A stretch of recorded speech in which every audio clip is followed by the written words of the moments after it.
Good afternoon dear students. आज हम 5वीं कक्षा हिंदी पाठ नंबर 10 पढ़ेंगे। इस पाठ का नाम है रानी लक्ष्मीबाई। इसमें एक नाटक के द्वारा भारत की महान वीरांगना रानी लक्ष्मीबाई के बारे में बताया गया है। तो आइए हम इस पाठ को शुरू करते हैं। एक नाटक का मंचन किया जा रहा है और पर्दे के पीछे गाने की आवाज़ आ रही है। बुंदेले हर बोलों के मुख हमने सुनी कहानी थी, खूब लड़ी मर्दानी वह तो झांसी वाली रानी थी। बुंदेले कौन है? बुंदेलखंड के निवासी। और हर बोलों होते हैं लोकगीत गाने वाले, यानी बुंदेलखंड के निवासी जो लोकगीत गाने वाले हैं उनके मुख से हमने यह कहानी सुनी थी कि झांसी की जो रानी लक्ष्मीबाई थी वह बहुत लड़ी थी, यानी मर्दानी, मर्द की तरह वीर महिला थी। यानी वो उसने अंग्रेजों के छक्के छुड़ा दिए थे। पहला दृश्य आता है, एक सजा हुआ हाथी खड़ा है, उस पर दो बालक बैठे हैं। एक का नाम पेशवा नाना साहब है और दूसरे का नाम राव साहब। सड़क के किनारे एक नटखट बालिका अपने पिता की उंगली पकड़े खड़ी है और हाथी को देख रही है। नाना साहब कहते हैं, ओ छबिल्ली, हम हाथी पर चढ़कर जा रहे हैं। नाना साहब किसको कहते हैं? जो एक लड़की नटखट अपने पिता का हाथ पकड़ उंगली पकड़ के खड़ी थी उसको कहते हैं मन्नूबाई, यानी मन्नूबाई इसी लड़की का नाम है और इसको प्यार से छबिल्ली कहते हैं। जरा ठहरो, मैं भी तुम्हारे साथ जाऊंगी, मुझे भी हाथी पर बिठाकर साथ ले चलो। नाना साहब हंसकर कहते हैं, हम तुझे साथ नहीं ले जाएंगे। मन्नूबाई कहती है, तुम साथ नहीं ले जाओगे तो मैं दूसरे हाथी पर चढ़कर आ जाऊंगी। नाना साहब कहते हैं, आ जाना, और हाथी झूमता हुआ चला जाता है। यानी वो मन्नूबाई को उस हाथी के ऊपर बैठाकर नहीं ले जाते हैं। मन्नूबाई, पिताजी हम भी हाथी पर चढ़ेंगे। अपने पिता से कहती है कि मेरे को भी हाथी पर चढ़ना है। मोरोपंत, मोरोपंत कौन है? मन्नूबाई के पिता, यानी छबिल्ली के पिता हैं। बेटी मन्नू, हमारे पास हाथी कहाँ है? मन्नूबाई, नहीं, मुझे ये सब नहीं सुनना, बस हमें भी हाथी पर चढ़ाओ, मचलती है। मोरोपंत कहते हैं, मन्नू हमारे बागे में हाथी कहाँ? जिद न करो कि हमारे बागे में हाथी नहीं है, हमारे पास वैसे भी हाथी नहीं है और हमारी किस्मत में भी नहीं है। मन्नूबाई रौब से कहती हैं, आपको क्या मालूम, मेरे बागे में तो 10-10 हाथियों की सवारी लिखी है कि मैं तो आगे चलकर 10-10 हाथियों पर सवारी करूँगी। मोरोपंत कहते हैं, ईश्वर तेरे बागे को 4 चांद लगाएं और तू 10 नहीं 20 हाथियों की स्वामिनी बने। स्वामिनी क्या होता है? मालिक बने। यानी कि मैं तो भगवान से ही प्रार्थना करता हूँ कि तू 10 नहीं 20 हाथियों की मालिक बने। मन्नूबाई मुस्कुराकर पिता के गले में अपनी दोनों बाहें डालती हुई, आप देखेंगे एक दिन ऐसा आएगा जब मेरे पास 20 हाथी होंगे, नौकर चाकर होंगे और खूब धन होगा। मोरोपंत कहते हैं, अब बहुत बातें मत बना, चल घर चलें। दोनों घर की ओर चल देते हैं। नाटक का दूसरा दृश्य शुरू होता है। एक महल का आंगन, 6 से 10 वर्ष के बच्चे आंगन में गुड़िया और गुड्डे का खेल खेल रहे हैं। बच्चों के 2 दल बन गए हैं, यानी 2 टीम में खेल रहे हैं वो। एक दल कन्या पक्ष बनता है, दूसरा दल वर पक्ष बनता है।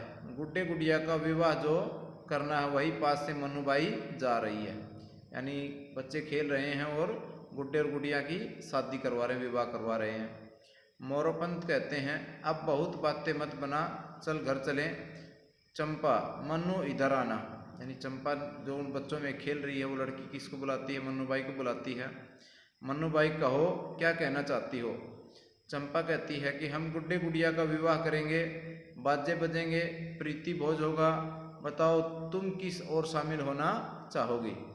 मन्नूबाई कहती है, मैं किसी और भी शामिल नहीं होंगी, मुझे और कहीं जाना, यानी मुझे तो कहीं और जाना है। चंपा, कहाँ? मन्नूबाई, क्या तुम देख नहीं रही मेरे हाथ में तलवार है? मैं आजकल नाना साहब के साथ तलवार चलाना सीख रही हूँ। चंपा कहती है, अरे लड़की होकर तुम यह क्या कर रही हो? मन्नूबाई कहती है, ओ भोली चंपा, तुझे क्या मालूम कि पुरुषों की तरह स्त्रियों को भी शत्रुओं से देश की रक्षा करनी चाहिए। करनी सीखनी चाहिए, इसलिए मैं अस्त्र शस्त्र चलाना सीख रही हूँ।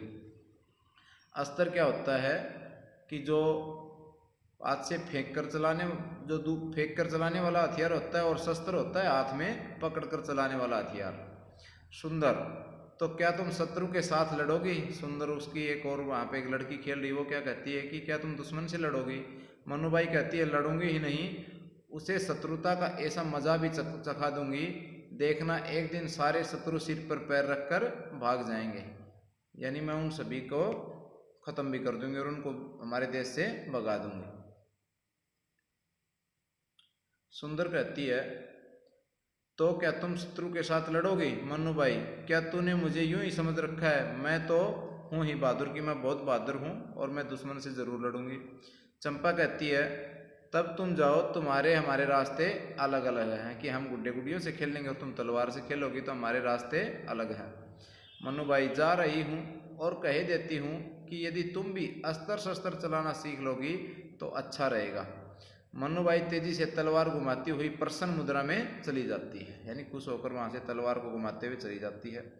तीसरा दृश्य शुरू होता है नाटक का।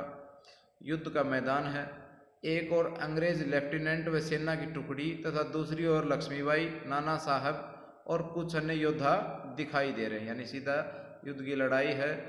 मन्नूबाई और अंग्रेजों के बीच में युद्ध का वर्णन किया गया है यहाँ पे।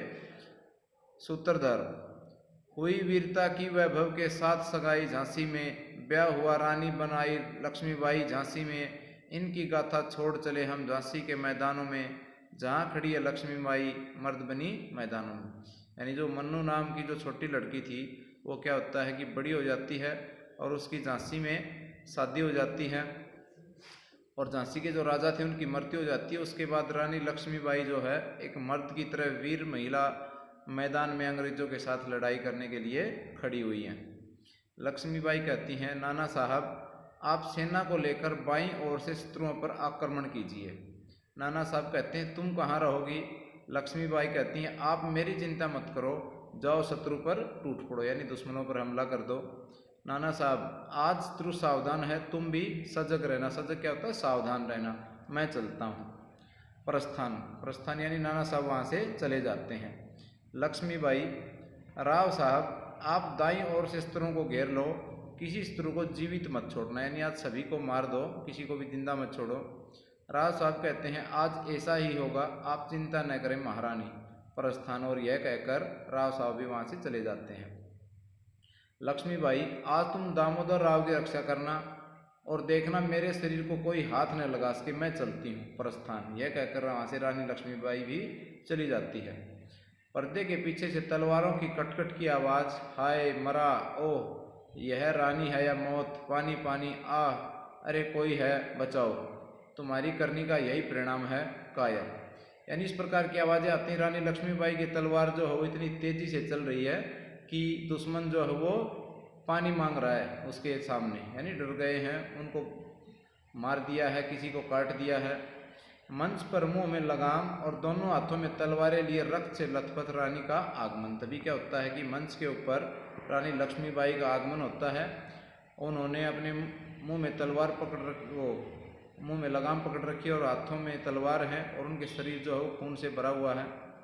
लक्ष्मीबाई, सुंदर मेरा कर्तव्य पूर्ण हुआ, आज तुम दामोदर राव की रक्षा करना, चलती हूँ, अब मुझे संभालो, आओ जल्दी करो। यानी रानी लक्ष्मीबाई अपनी जो सुंदर साथी थी उसको कहती हैं सुंदर महारानी आपकी यह हालत, यानी आपको ये क्या हो गया? लक्ष्मीबाई कहती मेरी प्यारी सखी, इसे ही वीरगति कहते हैं, यह बड़े भाग्य से मिलती है, मेरी यह बात याद रखना। हाथों से तलवारें गिरती हैं।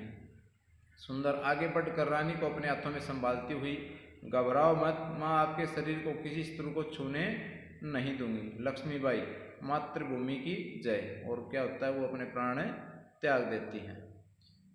तो इस पाठ में हमने रानी लक्ष्मीबाई की वीरता के बारे में पढ़ा। उनके बचपन का नाम उन्हें प्यार से छबीली कहते थे और उनका नाम था मन्नूबाई, और बाद में वे रानी लक्ष्मीबाई के नाम से प्रसिद्ध हुई। तो आप सभी इस पाठ को अच्छे से याद करेंगे। धन्यवाद।